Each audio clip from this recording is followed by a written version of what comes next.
Hello and welcome to The Queer Gaze, a gay movie podcast dedicated to examining queer representation and issues. For our new theme, HIV and AIDS, we're breaking films into subcategories, beginning with origins and stigma. If you want to hear more of the discussion, including our new category, the Sad Hanky Award, please support The Queer Gaze at patreon.com/thequeergaze. You'll also get early access to regular main feed episodes and extra content for every single episode. And you can follow us on social media at The Queer Gaze. Hello, Joe. How are you doing today? I am doing okay, Conrad. How are you doing? Are you ready to embark on this new theme?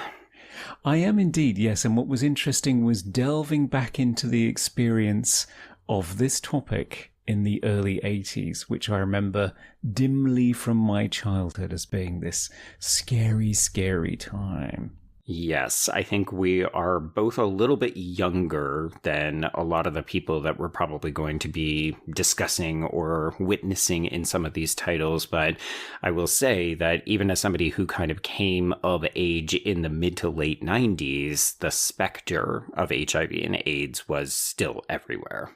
Oh, yes. Very much so.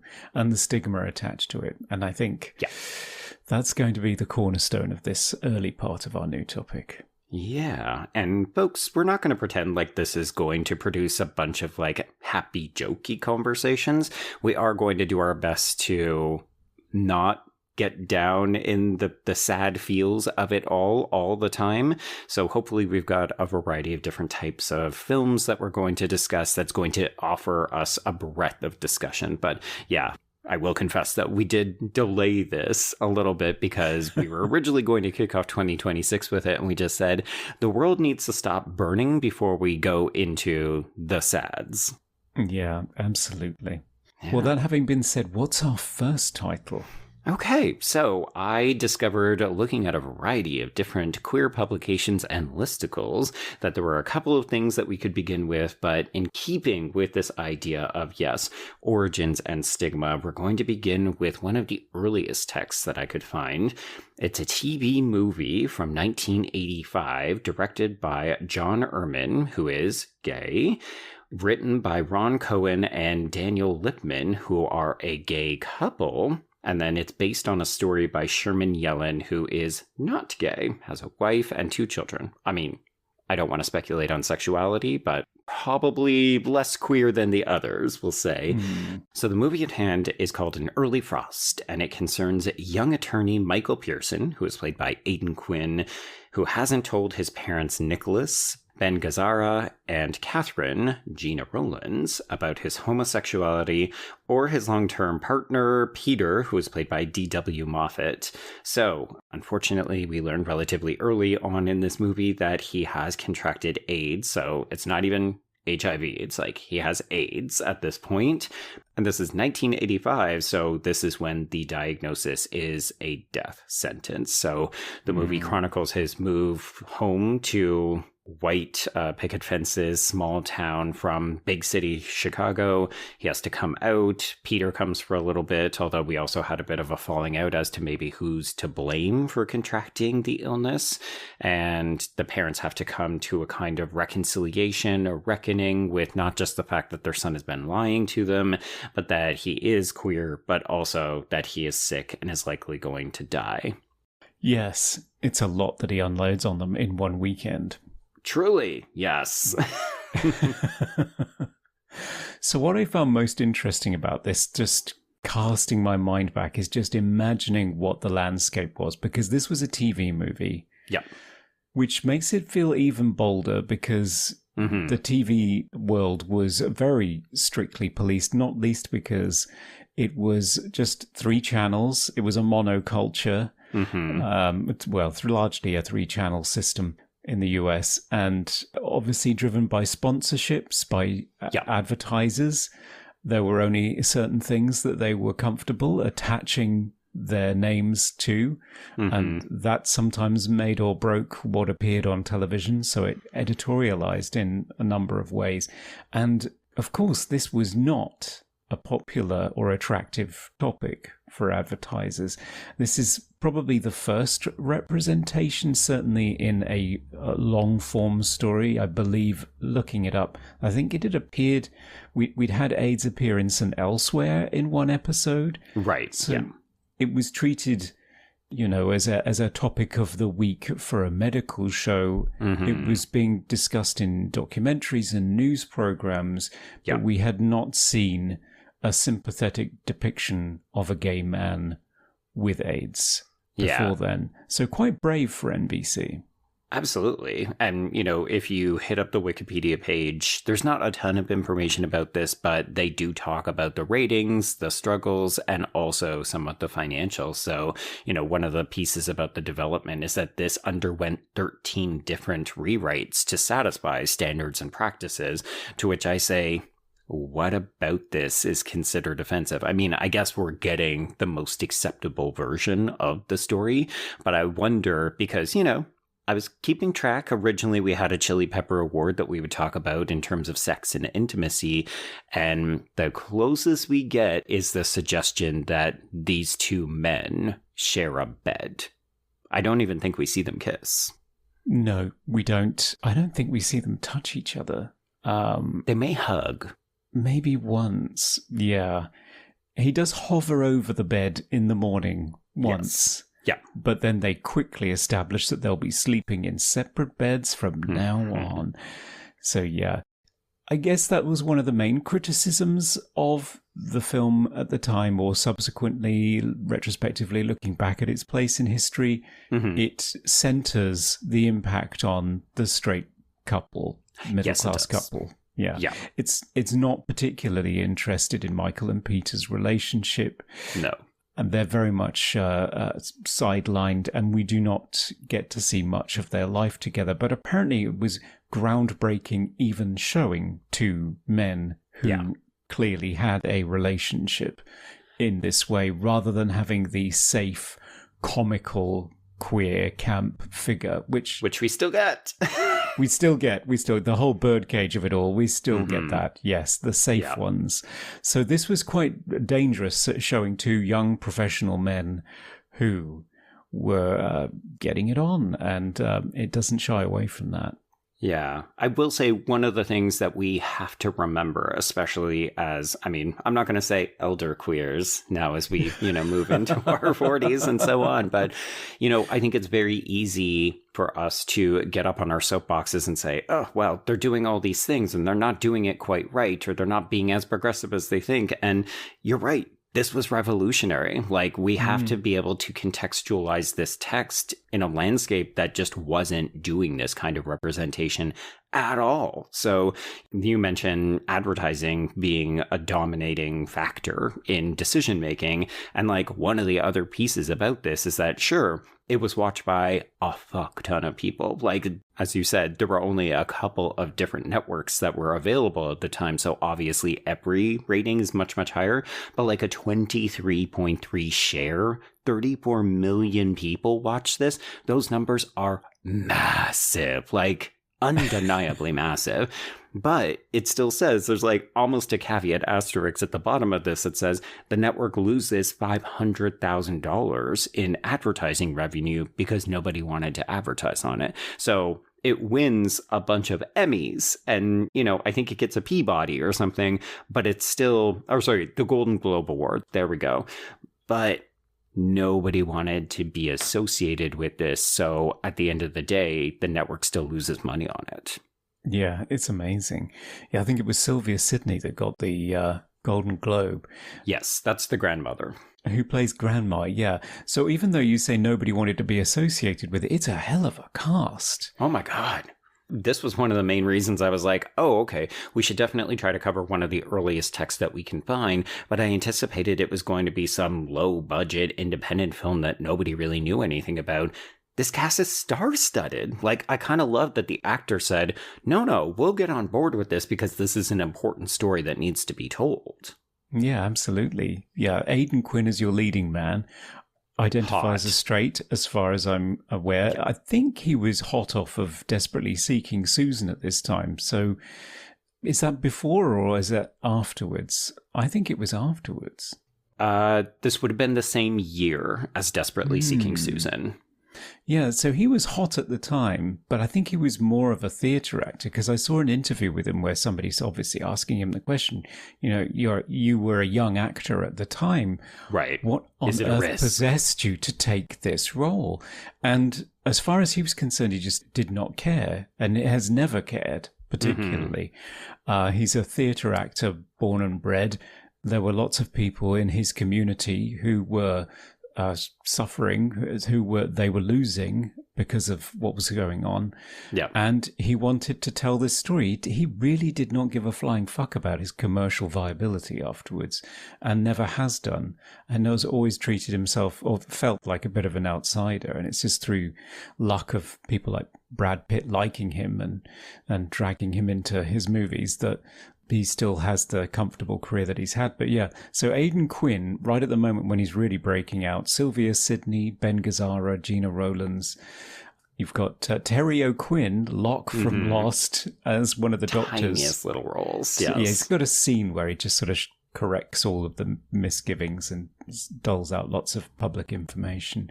And blink and you'll miss him, Bill Paxton, as the brother-in-law at one dining room scene. I don't think you see him again, do you? No, because okay, well let's unpack some of the highs and lows of this storytelling, because I truly wasn't sure exactly how they were going to approach this. Like, were they going to go for the sad maudlin ending? We're going to talk about that over on Patreon, just how the whole thing resolves. But initially what happens is that Michael goes home for the holidays. It's some kind of long weekend celebration thing, so he flies in to visit his parents and his extended family, and it seems evident that he's not telling his family everything. They ask, why hasn't he met a nice girl yet? And of course, we've already seen him living a queer life with his partner in their very swank multi-story condo apartment building in Chicago. So he's on the rise. He's got this great life, but he's not confiding. He's not being truthful about who he really is to his family. And then he starts to get sick. And then we have the fight with the partner because there's a suggestion that maybe he caught the disease from his partner, who there was a difficult period and maybe somebody stepped out and went to the bathhouses or slept with some other people. So toss the boyfriend to the side, but then we're too sick to look after ourselves. So Michael goes home, and then we have to come out with the whole thing. And of course, it's mom who's most accepting first. Dad is very resistant. And then we also have a sister who is pregnant, and as soon as she hears anything, she's like, I can never see him again. It's too dangerous. So I like that there were a bunch of different representations in terms of reactions. And then there's other characters who kind of fill in some of the blanks. So there's a grief or a therapy group that we meet at the hospital who has different kind of queer stereotypes and representations. That's where we get John Glover as the very loud and proud Victor, who has camp sensibility, but also brings out some of the humanity. And I actually really, really appreciated that this character was here, though I think there's a lot of people, if you watch it from a contemporary perspective, you're going to be like, oh, there's the lisping queen. Of course, we had to have this gay character represented. Of course, yes. But, given that John Glover identifies as a gay man, I guess it's a bit more comfortable. Like, it's not a straight guy doing some sort of cliche. It's somebody who's maybe informed by how he behaves normally, or friends, or what have you. And it does remind me of, was it Will and Grace? There was an episode where one of them questions, why does everybody think that I should act this way? And people turn to him and say, well, have you seen yourself? I mean, you kind of are acting that way. So yeah. Of course, you do have that character. I didn't mind it, to be honest. I didn't think it was too exaggerated or comic. I thought it was a breath of fresh air during a really tough moment, because that support group, you have the black man who talks about being fired and finding out that his office has been disinfected. Mm-hmm. You have the straight guy with the mustache who's just furious about the whole situation. Dropping an F slur. Of course. Mm-hmm. Of course. Yeah, so it's a very rough scene, but it's one that gives you different perspectives and different experience because they're always quite keen. Every single doctor that appears will keep correcting misgivings about this being, quote unquote, the gay plague by saying hemophiliacs, straight couples that step out with people that use needles or drug users. Yeah. So they're trying to broaden it out and try and break down some of these misconceptions and widen it out to show, no, this is a humanity problem. This is not a queer problem.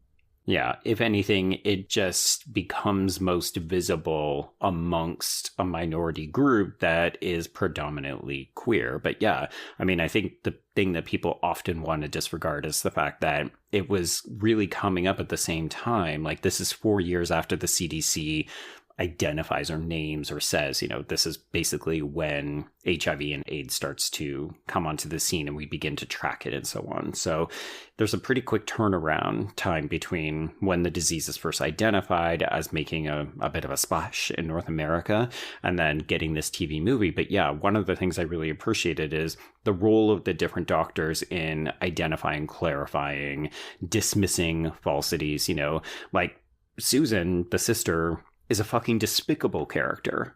And it's mostly coming from a place of ignorance, but even when the mother, the Gena Rowlands character, says, you can't get it that way. You can't get it from being in the same room with your brother. What are you going to do? Never see him again? And the sister just says, well, Mom, if you were in my situation, what would you do? So I appreciate that there are pious characters, that there are good-hearted characters. There are characters who have to have this emotional arc where they go from rejection to acceptance. And I think one of the things that I ended up appreciating is that it does feel like we're telling multiple facets of this large story. Like, sure, it's mostly centered around this one character of Michael and his sort of journey from being diagnosed to an uncertain future at the end, but it does feel like we're still managing to fit in other people's experiences. Yeah, it takes a broad brush, and which means that it doesn't do anything in any great depth, but it does cover a lot of ground. And it's interesting, I looked up to see whether some of the social attitudes that it depicts, how accurate they were. Right. And it does seem as though they were. Like, one of the things that shocked me the most, that provokes a turnaround for the father, who's almost violent in his reaction to his son coming out, is the moment when he has Michael has a seizure and needs to go into hospital, and the ambulance drivers refuse to convey him to the hospital, and the father gets very angry. And there is a contemporaneous report in Time magazine of this being a real thing, and that the majority of adults in September 1985, around about the time this was aired, still believed that AIDS could be spread through ordinary contact, despite federal officials telling them that wasn't the case. They were just afraid. And because it was a death sentence, mortally afraid. And I think it's a little bit, because it's very, very TV movie, and it's very, very 1985. It's a little bit melodramatic in how this is realized on screen. Like, the sister, who clearly knew about Michael's sexuality and never told the parents, didn't even tell her fiancé, Bill Paxton, by all accounts. But as soon as he tells her that he has AIDS, when her son runs into the room, she intercepts him, grabs him, and sort of rugby tackles him to the ground. Don't hug Michael. Yeah, it's like trying to save your child from running into traffic. Yeah, it's really that absurd. Yeah. So yeah, it's not subtle, but it does cover a lot of sociological issues at the time that, it's worth capturing it. It's quite a nice little, well, not nice, but it's quite an effective time capsule of 1985. Yeah. And I agree with you. I mean, I've seen a lot of made-for-TV movies because I cover a bunch of Hallmark and Lifetime films, and they always, go bigger because there's no reason to go small when you're doing this. Like, they love to tackle something and just really blow it apart and say, we're trying to get an emotional reaction. We want to be a little bit ridiculous, or we're going for the heartstrings and so on. So again, I actually think that this is not just nicely representative of the times, but also the medium, right? But I think in some ways, the almost heavy-handedness of so much of the messaging and really just reinforcing the ignorance and the people who need to learn the lesson about Michael is a human being, not a walking disease.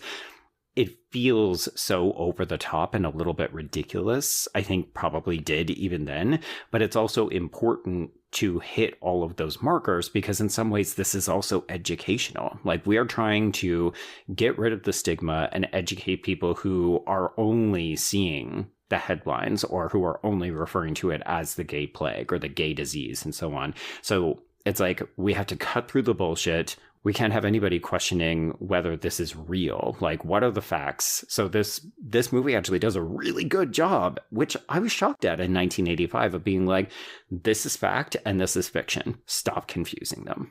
Yeah, I was impressed with that.